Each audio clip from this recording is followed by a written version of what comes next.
K Rama, ഇപ്പോൾ PV Anwar നടത്തിയ വാർത്താ സമ്മേളനം നടത്തിയ ആരോപണങ്ങൾ വെളിപ്പെടുത്തൽ എന്ന് പറയാൻ നമുക്കായിട്ടില്ല. കാരണം അതിൽ പൂർണ്ണമായും തെളിവ് അത് സത്യമാണോ എന്ന് ബോധ്യമാകാൻ ഇനിയും സമയമെടുക്കും.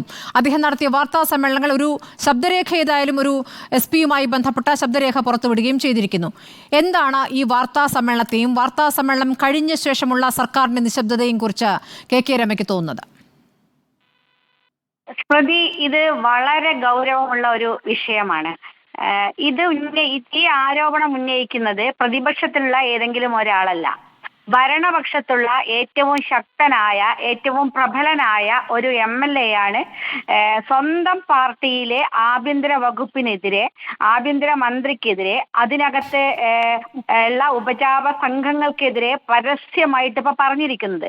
ഇത് വളരെ കാലമായി കേരളത്തിലെ പൊതുസമൂഹത്തോട് നമ്മൾ പറഞ്ഞുകൊണ്ടേയിരിക്കുന്നതാണ്.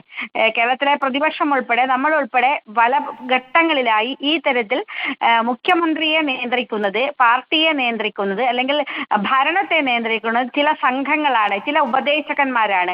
ആ ഉപദേശകന്മാരുടെ ഉപദേശത്തിനനുസരിച്ച് പ്രവർത്തിക്കുന്നതുകൊണ്ടാണ് ഈ തരത്തിലേക്ക് മാറുന്നത് എന്നുള്ളത് പറഞ്ഞതാണ്. അതിപ്പോൾ ഭരണപക്ഷ MLA-യുടെ ഭാഗത്തു നിന്ന് തന്നെ പുറത്തു വന്നിരിക്കുകയാണ്. ഇത് ചില്ലറ കാര്യമല്ല, വളരെ ഗൗരവത്തിലുള്ള ഒരു വിഷയമാണ്.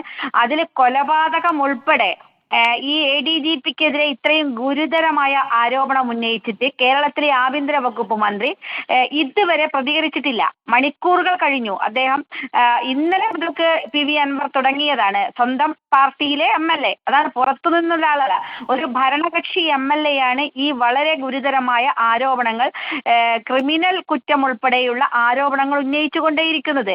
അതിലൊരു അധോലോക സംഘമുണ്ടെന്നും ഈ അധോലോകത്തിന്റെ പിടിയിലാണ് ആഭ്യന്തര വകുപ്പ് എന്നതാണല്ലോ നമുക്ക് വ്യക്തമാകുന്നത്. ഇത് സ്വന്തം പാർട്ടിയിലെ, സ്വന്തം ഭരണത്തിലെ ആളുകൾ പറയുമ്പോൾ ഇനി എന്ത് സംശയിക്കാനാണ്? എല്ലാവരും കൊലപാതകം നടത്തി, സ്വർണ്ണക്കടത്ത് നടത്തുന്നു തുടങ്ങിയ ആരോപണങ്ങൾ ഉന്നയിക്കുമ്പോൾ പല കാര്യങ്ങളും താൻ P ശശി, മുഖ്യമന്ത്രിയുടെ പൊളിറ്റിക്കൽ സെക്രട്ടറിയുടെ അടുത്ത് പറഞ്ഞിട്ടും ഫലമുണ്ടായിട്ടില്ല എന്നുള്ള കാര്യം കൂടിയാണ് ഇന്നിപ്പോൾ PV അൻവർ പറഞ്ഞു വച്ചിരിക്കുന്നത്. P ശശി ഒന്നും ചെയ്യുന്നില്ല, അഥവാ P ശശി MR അജിത് കുമാർ പറയുന്നതനുസരിച്ച് നീങ്ങുന്നു എന്നാണ് PV അൻവറിന്റെ വാക്കുകളിൽ നിന്ന് മനസ്സിലാക്കുന്നത്. എന്തുകൊണ്ടായിരിക്കാം P ശശിക്കെതിരെ ഇപ്പോൾ PV അൻവർ ഇത്രയും ശക്തമായ ഒരു ആരോപണം? P ശശി പൊളിറ്റിക്കൽ സെക്രട്ടറിയാണ്, സ്റ്റേറ്റ് കമ്മിറ്റി അംഗമാണ്. ഈ നിമിഷം വരെയായിട്ടും MV ഗോവിന്ദൻ പാർട്ടി സെക്രട്ടറി ഈ വിഷയത്തിൽ പ്രതികരിക്കാനില്ല എന്നാണ് അദ്ദേഹം മാധ്യമങ്ങളോട് പറഞ്ഞിരിക്കുന്നത്. മുഖ്യമന്ത്രിയാകട്ടെ ADGP-യുടെ വിഷയത്തിൽ DGP-യോട് റിപ്പോർട്ട് തേടാൻ ആവശ്യപ്പെട്ടിരിക്കുന്നു എന്നതിൽ കവിഞ്ഞ ഒരു പ്രതികരണവും നടത്തിയിട്ടില്ല. എന്താണ് ഈ നിശബ്ദതയിൽ നിന്ന് കെ രമയ്ക്ക് തോന്നുന്നത്? അല്ല, ഈ നിശബ്ദതയിൽ നിന്ന് തന്നെ നമുക്ക് മനസ്സിലാവാം ഇതിനകത്ത് വസ്തുതയുണ്ട് എന്നുള്ളത് തന്നെയാണല്ലോ. വസ്തുതയില്ലെങ്കിൽ ആ സമയത്ത് തന്നെ ആരോപണം നിഷേധിക്കുകയും അതിന് രംഗത്ത് വരികയും ചെയ്യല്ലോ പാർട്ടിയുടെ സെക്രട്ടറിയും കേരളത്തിന്റെ മുഖ്യമന്ത്രിയും ഒക്കെ. അപ്പൊ ഭരണപക്ഷത്തു നിന്നുള്ള ആളുകളോ അല്ലെങ്കിൽ CPM-ന്റെ നേതൃത്വത്തിലുള്ള ആളുകളോ ആരും ഇതുവരെ പ്രതികരിച്ചിട്ടില്ല എന്നത് തന്നെ ഇതിനകത്ത് കഴമ്പുണ്ട് എന്നുള്ള കാര്യം വസ്തുതയാണ്, തർക്കമില്ലാത്ത കാര്യമാണ്. അതാണ് അവരുടെ ഈ നിശബ്ദത തെളിവാക്കുന്നത്. മുഖ്യമന്ത്രിയുടെ ഓഫീസിൽ സ്വർണ്ണക്കടത്ത് ഒളിക്കുന്നതിന് വേണ്ടിയിട്ടാണ് ഒരാളുടെ കൊലപാതകം നടത്തിയെന്ന് പറയുന്നത് ചെറിയ കാര്യമല്ലല്ലോ. ആ കൊലപാതകത്തിന് ADGP-ക്ക് അറിയാം, അദ്ദേഹത്തിന് പങ്കുണ്ട് എന്ന് പറയുന്നത് ചെറിയ കാര്യമാണോ? ഇത് എത്ര ഗൗരവമുള്ള ഒരു കാര്യമാണ്. അതായത് ഞാൻ ഈ നാട്ടിലെ ഏതെങ്കിലും ഒരു സാധാരണക്കാരന്റെ വെളിപ്പെടുത്തൽ അല്ലല്ലോ ഇത് ഭരണപക്ഷ MLA-യുടെ വെളിപ്പെടുത്തലാണ്. അദ്ദേഹത്തിന് ശബ്ദരേഖ ഉൾപ്പെടെ ഉണ്ടാകുകയാണ്. അപ്പൊ ഈ തരത്തിൽ ഇത്രയും ഗൗരവമായിട്ടുണ്ടെങ്കിൽ ഇത് ചെറിയ പ്രശ്നമല്ല.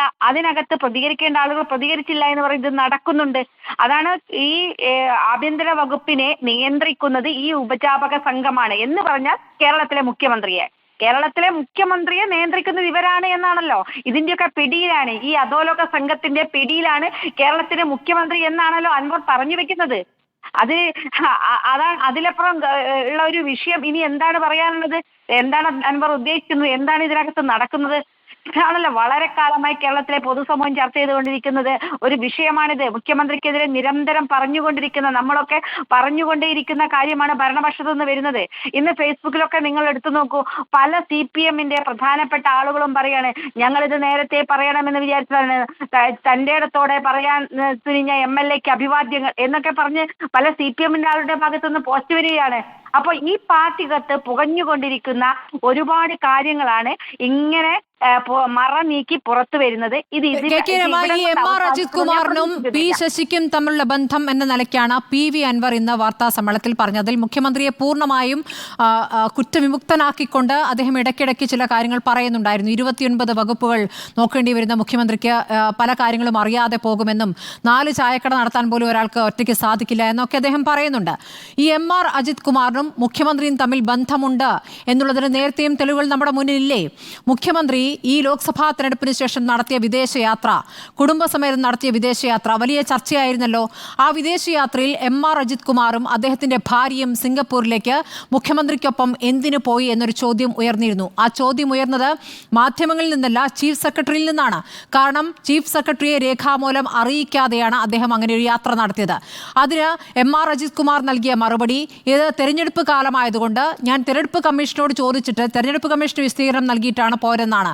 അതിൽ ചീഫ് സെക്രട്ടറിയുടെ ശാസനാരൂപത്തിലുള്ള മറുപടിയും വിശദീകരണം തേടലും പിന്നെ ഉണ്ടായിട്ടുണ്ട്. അത് ഈ ജൂലൈ 10-നായിരുന്നു. ഈ വിവരങ്ങളടക്കം നമ്മുടെ മുന്നിലുള്ളപ്പോൾ ഈ എം.ആർ. അജിത് കുമാർ മുഖ്യമന്ത്രി പി ശശി ബന്ധത്തെ എങ്ങനെ വ്യാഖ്യാനിക്കുന്നു? അല്ല, അത് തന്നെയാണ് ഈ മുഖ്യമന്ത്രിയെ നിയന്ത്രിക്കുന്നത്. ഒരു പ്രധാനപ്പെട്ട കക്ഷിയാണല്ലോ പൊളിറ്റിക്കൽ സെക്രട്ടറിയായ പി ശശി. പി ശശിന്റെ ഉപദേശവും നിർദ്ദേശങ്ങളും ഒക്കെയാണ് ഈ കേരളത്തിലെ മുഖ്യമന്ത്രിയുടെയും ആ ഓഫീസും ഒക്കെ നിയന്ത്രിച്ചു കൊണ്ടിരിക്കുന്നത്. അപ്പോൾ ആ ഓഫീസിലെ ഒരു പ്രധാനപ്പെട്ട വ്യക്തി ഇങ്ങനെയുള്ള ആളാണ് എന്ന് ഭരണപക്ഷ MLA പറയുമ്പോൾ മുഖ്യമന്ത്രിയിൽ തന്നെയാണത്. അൻവർ മുഖ്യമന്ത്രിയെ പ്രത്യക്ഷമായിട്ട് പറയുന്നില്ലെങ്കിലും അൻവർ ചൂണ്ടയിടുന്നത് കേരളത്തിലെ മുഖ്യമന്ത്രിയാണ് എന്നതാണ് നമുക്കെല്ലാം മനസ്സിലാക്കാൻ സാധിക്കുന്നത്. ഇനി അൻവർ പറഞ്ഞിട്ടില്ലെങ്കിലും കേരളത്തിലെ മുഖ്യമന്ത്രി അറിയാതെ അദ്ദേഹത്തിന്റെ ഓഫീസിൽ ഇത്തരം കാര്യങ്ങൾ നടക്കുക എന്ന് പറഞ്ഞാൽ പിന്നെ അദ്ദേഹം ആ സ്ഥാനത്തിരിക്കാൻ അർഹനല്ലോ. അദ്ദേഹം ഒഴിയണ്ടേ? ഇനി ഒരു നിമിഷം ആ സ്ഥാനത്തിരിക്കാൻ ഇതുപോലെയുള്ള ഉപജാപക സംഘങ്ങളുടെ തണലിൽ, അവരുടെ നിയന്ത്രണത്തിൽ, അവരാണ് ഇതിനെ വളർത്തുന്നത്, ഈ ആഭ്യന്തര വകുപ്പിനെ നിയന്ത്രിക്കുന്നത്, അവരാണ് മുന്നോട്ട് കൊണ്ടുപോകുന്നതെന്ന് പറയുന്ന ആ മുഖ്യമന്ത്രി എന്തിനാണ് ഇനി കസേരയിൽ ഇരിക്കുന്നത്? ഭരണപക്ഷ MLA ഇത്തരത്തിലുള്ള വെളിപ്പെടുത്തൽ മുഖ്യമന്ത്രിക്ക് ഒരു നിമിഷം ആഭ്യന്തരമന്ത്രിയുടെ കസേരയിൽ ഇരിക്കാൻ യോഗ്യതയില്ല എന്നതല്ലേ മനസ്സിലാക്കുന്നത്? അത് വളരെ കൃത്യമാണല്ലോ. അല്ലെങ്കിൽ ഇത്രയും ഗൗരവമായ ഒരു ആരോപണം ഉന്നയിച്ചിട്ട് മിണ്ടാതിരിക്കുകയും, അല്ലെങ്കിൽ ഇത്രയും ഗൗരവമായ ഒരു ആരോപണം ആ MLA ഉന്നയിക്കില്ലല്ലോ. ഭരണപക്ഷത്തുള്ള ഒരാൾ ഉന്നയിക്കുമ്പോൾ അതിന് വളരെ കൃത്യമായ തെളിവ് അദ്ദേഹത്തിന്റെ കൈവശമുണ്ടാകും, കൃത്യമായ കാര്യങ്ങൾ അദ്ദേഹത്തിന്റെ കൈവശമുണ്ടാകും. ഇത് ചെറിയൊരു ആരോപണമല്ല, വസ്തുതകൾ വെച്ച് സംസാരിക്കുന്നതായിരിക്കുമെന്ന് നമുക്ക് ഊഹിക്കാം. അതുകൊണ്ട് തന്നെ ഇതിനകത്ത് നടക്കുന്ന മുഖ്യമന്ത്രിയുടെ ഓഫീസ്, ഇത്രത്തോളം അധപ്പതിച്ച ഒരു ഓഫീസ് ഈ കാലഘട്ടത്തിൽ കേരളത്തിൽ ഉണ്ടായിട്ടുണ്ടോ? കേരളത്തിലെ വകുപ്പിൽ ഭരണത്തിൽ ഈ മുഖ്യമന്ത്രിയുടെ ഓഫീസ് ഇതുപോലെ അധപ്പതിച്ചൊരു കാലം. എന്തൊക്കെ ആരോപണങ്ങൾ, സ്വർണ്ണക്കടത്ത് ആരോപണം ഉൾപ്പെടെയുള്ള എന്തെല്ലാം ആരോപണങ്ങൾ, അതിന്റെ പിറകിൽ ഇപ്പൊ കൊലപാതകം കൂടി വരികയാണ്. എത്ര ഗൗരവമാണ്, എവിടേക്കാണ് ഇതിന്റെ പോക്ക് എന്നതാണ് ആലോചിച്ച് നോക്കൂ. നമ്മളെയൊക്കെ വല്ലാതെ ഇത് എന്താണ് എന്നതിനെ സംബന്ധിച്ച്, ഈ ഭരണം എന്നതിനെ സംബന്ധിച്ച് പറയുന്ന കാര്യങ്ങൾ നിരന്തരമായി നമ്മൾ ആവർത്തിച്ചുകൊണ്ടേയിരിക്കുന്ന കാര്യങ്ങളെല്ലാം യാഥാർത്ഥ്യമാണ് എന്നത് തന്നെയാണല്ലോ ഇത് ഈ തെളിവുകൾ കൊണ്ട് നമുക്ക് മനസ്സിലാക്കാൻ സാധിക്കുന്നത്. ഇപ്പൊ നോക്കൂ, എനിക്ക് തോന്നുന്നു CPM-ന്റെ നേതാക്കന്മാരാരും ഈ ചർച്ചയിൽ ഇല്ല എന്നാണ് ഞാൻ മനസ്സിലാക്കുന്നത്. എന്തേ അവരൊന്നും വന്ന് പ്രതിരോധിക്കാൻ വരാത്തത്? എന്തുകൊണ്ട് സംസാരിക്കാൻ അവർക്ക് സാധിക്കുന്നില്ല? അപ്പൊ അങ്ങനെയാണ് ആ പാർട്ടി പ്രതിക്കൂട്ടിലെത്തിയത്. ആ പാർട്ടിയിലെ നേതാക്കന്മാർക്ക് അറിയാം ഇനി ന്യായീകരിക്കാൻ സാധിക്കില്ല, ന്യായീകരിക്കുന്നതിലേക്ക് അപ്പുറത്തേക്ക് കാര്യങ്ങൾ എത്തിയിരിക്കുന്നു.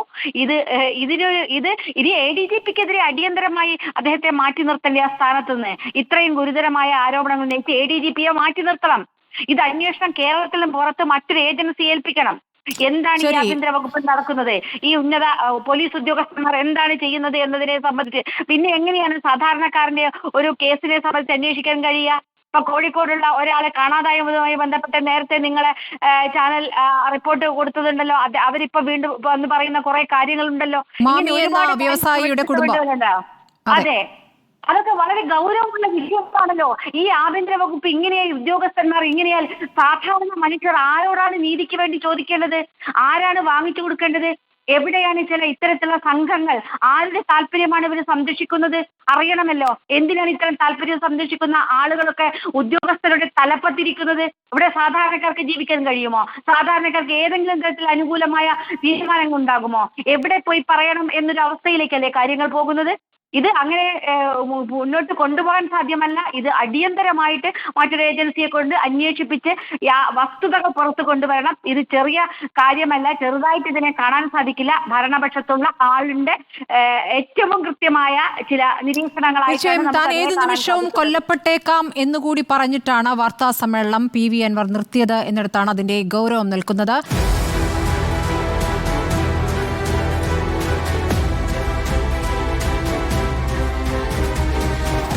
Debate with Smriti Parithikad.